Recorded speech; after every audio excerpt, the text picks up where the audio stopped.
Hello everyone, welcome back to my channel.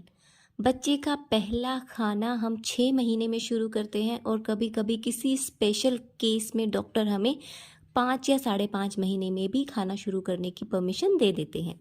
तो आज के इस वीडियो में मैं आपको बताऊंगी कि जब आप अपने बच्चे का सॉलिड शुरू करते हो तो आपको क्या क्या चीज़ें देनी चाहिए। शुरुआत में 6 महीने तक जो बच्चा होता है वो सिर्फ माँ का दूध पीता है, मतलब उसे सिर्फ लिक्विड की आदत होती है, सॉलिड को वो ना जानता है ना पहचानता है। तो जब हम बच्चे का खाना शुरू करेंगे वो लिक्विड टाइप का होना चाहिए, एकदम पतला पतला खाना होना चाहिए, थिक सॉलिड नहीं होना चाहिए। अब बात करते हैं कौन कौन सी चीज़ों से हमें शुरू करना है। सबसे पहले आता है दाल और चावल का पानी। तो दाल में हमें सिर्फ मूंग दाल ही यूज़ करनी है, येलो कलर वाली मूंग दाल। उसको आप उबाल लें और उसका जो पानी है उससे हम शुरुआत करेंगे। ऐसे ही सेम चावल का पानी भी आप चावल को अच्छे से उबाल लें। जब चावल पूरी तरह से पक जाए तो उसका जो ऊपर का पानी होता है वो आप बच्चे को पिलाएं। शुरू में दाल और चावल दोनों का पानी आपको छान के पिलाना है ताकि बच्चे के गले में कोई भी छोटा मोटा टुकड़ा अटकने का चांस ही ना रहे। दूसरा, उसमें कोई नमक या चीनी कुछ नहीं डालना है। सिंपल जो नेचुरल टेस्ट है बच्चे को, उसी को बच्चे को आपको खिलाना है। तीसरा, आपको 1 या 2 चम्मच से ज़्यादा स्टार्टिंग में बच्चे को नहीं खिलाना है, क्योंकि बच्चे को डाइजेशन इशू हो सकते हैं, गैस की प्रॉब्लम हो सकती है, वॉमिटिंग भी हो सकती है। तो स्टार्टिंग के 1 वीक तक, एक हफ्ते तक आप सिर्फ 1 या 2 चम्मच ही बच्चे को खिलाएंगे। तो ये तो हो गया हम ग्रेन्स में क्या क्या दे सकते हैं, दाल, मूंग दाल और चावल का पानी। दूसरे नंबर पे आती है फ्रूट प्यूरी। फ्रूट प्यूरी में हम केले की प्यूरी बना के दे सकते हैं, सेब की प्यूरी बना के दे सकते हैं और चीकू की प्यूरी भी बना के दे सकते हैं। पर प्यूरी में हमें कोई भी दूध ऐड नहीं करना है। अगर आपको थोड़ा सा उसकी कंसिस्टेंसी, उसको पतला करने के लिए ऐड करना है तो आप उसमें माँ का दूध ऐड कर सकते हैं, या अगर आपका बच्चा फॉर्मूला मिल्क पे है तो वो थोड़ा सा ऐड कर सकते हैं। उसके अलावा आप और कुछ ऐड ना करें।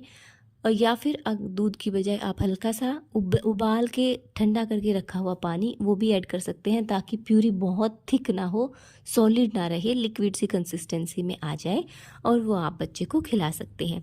इनमें आपको अलग से कुछ भी डालने की ज़रूरत नहीं है, क्योंकि केला खुद में मीठा होता है, एप्पल मीठा होता है, चीकू मीठा होता है। अब आप ये भी सिर्फ 1 से 2 चम्मच ही बच्चे को देंगे। बच्चे का मूड है, बच्चे का टेस्ट है, हर बच्चा अलग होता है। किसी को बनाना अच्छा लगेगा, किसी को नहीं लगेगा, किसी को एप्पल अच्छा लगेगा, किसी को नहीं लगेगा। तो शुरू के 6 से 12 महीने तक एक्चुअल में आपको बच्चे को खिलाने की टेंशन नहीं लेनी है। आपको बस एक्सपेरिमेंट्स कर करके ये पता लगाना है कि आपके बच्चे का इंटरेस्ट कौन कौन सी चीज़ों में है, उसका टेस्ट कैसा है, वो किस टाइप की चीज़ों को ज़्यादा पसंद कर रहा है। बस हमें ये पता लगाना है। हमें उसको कटोरे भर भर के खिलाने की बजाय अच्छा खाना, हेल्दी खाना खिलाना है और बस उसका इंटरेस्ट ढूंढ के निकालना है। तीसरे नंबर पे आती है वेजिटेबल, सब्जियों की प्यूरी। इसमें आप गाजर की प्यूरी बना के दे सकते हैं, आलू की प्यूरी बना के दे सकते हैं, कद्दू की प्यूरी बना के दे सकते हैं।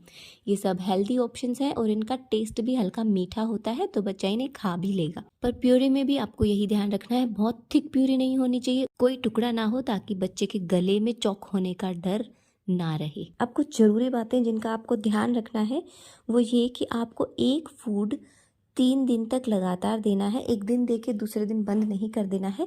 मान लीजिए आपने आज सेब की प्यूरी बच्चे को दी है, तो आप लगातार 3 दिन तक सेब की प्यूरी दें और उसके बाद बंद कर दें। तो इससे आपको क्या है, एलर्जी का पता चलेगा। अगर आपके बच्चे को सेब की प्यूरी से या सेब से एलर्जी है तो 3 दिन में उसका रिएक्शन आ जाएगा। अगर उससे रिएक्शन बच्चे को दिख रहा है, मतलब उसको वोमिटिंग हो रही है, उसको लूज मोशंस हो रहे हैं, फीवर आ रहा है, पेट में कुछ गैस ज़्यादा बन रही है, दर्द ज़्यादा हो रहा है, इस टाइप के सिम्टम्स हैं, तो मतलब उसे सूट नहीं कर रहा है सेब, तो आप दोबारा सेब ना दें। और अगर उससे कोई प्रॉब्लम बच्चे को नहीं आ रही है तो आप सेब कंटिन्यू कर सकते हैं। तो एक फूड आप लगातार 3 दिन दें, उसके बाद उसको बंद करके आप कोई दूसरा फूड शुरू करें। दूसरी बात, जब आप स्टार्टिंग में सॉलिड शुरू करते हो तो एक दिन में सिर्फ एक ही बार आपको देना है और दोपहर में दें, ना सुबह दें और ना रात में दें। दोपहर में जब आप बच्चे को फूड देंगे तो दोपहर में क्या होता है, डाइजेशन सबसे फास्ट होता है फूड का। तो बच्चे को अगर बाय चांस कोई प्रॉब्लम हो रही है, होनी है, तो दिन में आपको पता चल जाएगी, तो आपके लिए भी उसे समझना और सॉल्व करना ईजी होगा। रात में डाइजेशन भी स्लो होता है, और अगर प्रॉब्लम बच्चे को आएगी तो आप बच्चे को डॉक्टर के पास एकदम से ले जा नहीं पाएंगे।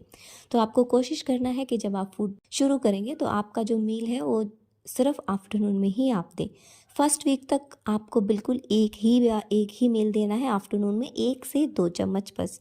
सेकेंड वीक से अगर आपके बच्चे को कोई प्रॉब्लम नहीं हो रही है, वो इन्जॉय कर रहा है अपना फूड, तो आप सेकेंड वीक से 2 टाइम कर सकते हैं। एक टाइम आप ग्रेन्स दे सकते हैं जैसे दाल और चावल लिक्विड फॉर्म में, और दूसरा इवनिंग टाइम में आप कोई फ्रूट या वेजिटेबल की प्यूरी थोड़ी थोड़ी देना, उतना ही है, क्वांटिटी बहुत ज़्यादा नहीं होनी चाहिए।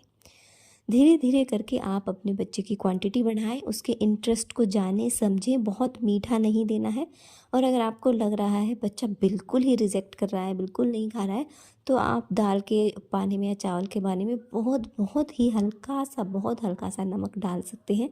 जितना नमक आप खाते हैं उतना नमक बच्चे के खाने में कभी नहीं डालना है। वो बच्चे के लिए बिल्कुल ठीक नहीं है, ना उसके टेस्ट बड्स के लिए और ना उसकी हेल्थ के लिए। नेक्स्ट इम्पॉर्टेंट पॉइंट ये है कि आपको 2 चीज़ें मिक्स करके बच्चे को नहीं खिलानी है, जैसे दही केला मिक्स कर दिया, या फिर बनाना का शेक बना के दे दिया दूध मिला के, या फिर आपने दाल और चावल दोनों को मिक्स करके बच्चे को खिला दिया। अगर आप ऐसा करेंगे तो आप कभी एलर्जी फाइंड आउट नहीं कर पाओगे कि किस चीज़ से बच्चे को एलर्जी हुई है। तो आपको एक बार में एक ही फूड देना है, और आप 1 से 2 मंथ तक चेंज कर करके हर तरीके के फूड अपने बच्चे को देते रहिए। तो आपको समझ आ जाएगा कौन सा फूड उसको डाइजेस्ट होता है, कौन सा नहीं होता है, कौन से 2 फूड आप मिक्स कर सकते हो, खिचड़ी खिला सकते हो या नहीं। ये सब आप 1 से 2 महीने में समझ जाओगे। तो आई होप आपको वीडियो अच्छा लगा होगा। मिलती हूँ एक और नए वीडियो के साथ, तब तक के लिए नमस्कार। खुश रहें, अपना और अपने बच्चों का ध्यान रखें।